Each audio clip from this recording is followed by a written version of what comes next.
तो एक्टिव से passive voice बनाना है और किस टेंस को, पास्ट इंडिफिनिट टेंस को। तो पास्ट इंडिफिनिट टेंस हम पहचानेंगे पहले कैसे, तो जो एक्टिव वॉइस का अफर्मेटिव जो वाक्य है उसमें जो मेन वर्ब है उसमें सेकंड फॉर्म लगी होगी। तो हमको पहले एक्टिव वॉइस के सेंटेंस को पहचानना है कि आखिर वो किस टेंस में है।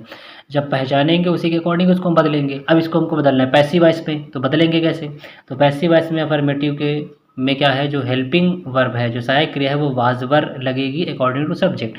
मतलब सब्जेक्ट अगर एक वचन का होगा तो हम लगाएंगे वाज, और अगर बहुवचन का होगा यानी प्लूरल होगा तो हम लगाएंगे वर।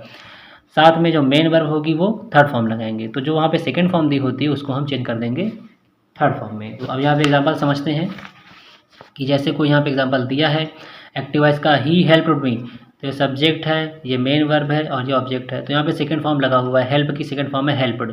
इसका मतलब ये कैसा टेंस है भाई, एग्जाम में जब आएगा पेपर में तो वहाँ पे थोड़ी लिखा होगा कि ये एक्टिव वॉइस है कि पैसिव वॉइस है। वहाँ तो ये बस लिखा होगा कि आप इसको एक्टिव से पैसिव में चेंज करिए और सेंटेंस दिया होगा।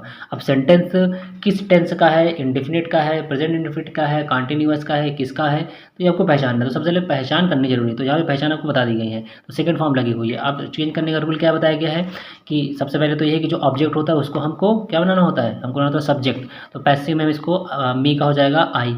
इसके बाद हमने बताया गया कि यहाँ पे वाज या वर लगेगा हेल्पिंग वर्ब में, तो यहाँ पर जो है वाज लगेगा एक वचन के अकॉर्डिंग। इसके साथ में फिर क्या है, फिर मेन वर्ब की जो है थर्ड फॉर्म लगाएंगे। तो हेल्प, तो जो हेल्प्ड है वो सेकंड फॉर्म भी होती है और थर्ड फॉर्म भी होती है, तो हेल्प लिख दिया। अब क्या बचा, सिर्फ ही बचा। तो इसको बाई के जरिए, यानी जो भी हमको सब्जेक्ट को ऑब्जेक्ट में ले जाना होता है, तो ही का चलो हमने हिम लिख दिया ऑब्जेक्टिव फॉर्म, लेकिन उसके पहले क्या लगेगा, बाय लगेगा। तो इस तरह से हो गया। दूसरी एग्जांपल समझते हैं, जैसे एक्टिव वॉइस में है the farmer sold the grain, farmer ने अनाज को, दानों को जो है बेचा। तो यहाँ पर जो ऑब्जेक्ट है वो है ग्रेन, इसको हम बनाएंगे सब्जेक्ट में। तो ग्रेन वॉज, इसके बाद जो है सोल्ड है, तो सोल्ड की थर्ड फॉर्म भी सोल्ड ही होती है। फिर क्या लिखेंगे, इसको जो सब्जेक्ट है इसको ले जाएंगे ऑब्जेक्ट में, तो फार्मर लिख दिया, लेकिन इसके पहले क्या करेंगे, बाई, तो बेचा गया फार्मर के जरिए।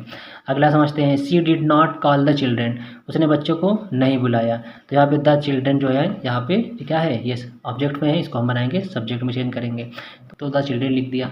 अब बच्चे बहुत सारे हैं इसलिए यहाँ पे क्या लगेगा, वर लगेगा। इसके बाद नेगेटिव में है तो नॉट लिख दिया गया, तो इसका तो काम खत्म हो गया। अब क्या बचा यहाँ पे, कॉल की थर्ड फॉर्म होती है कॉल्ड। इसके बाद क्या बचता है, सी का हो जाएगा यहाँ पे ऑब्जेक्टिव फॉर्म में हर, पहले लगा देंगे बाई। तो इस तरह से ये हो गया।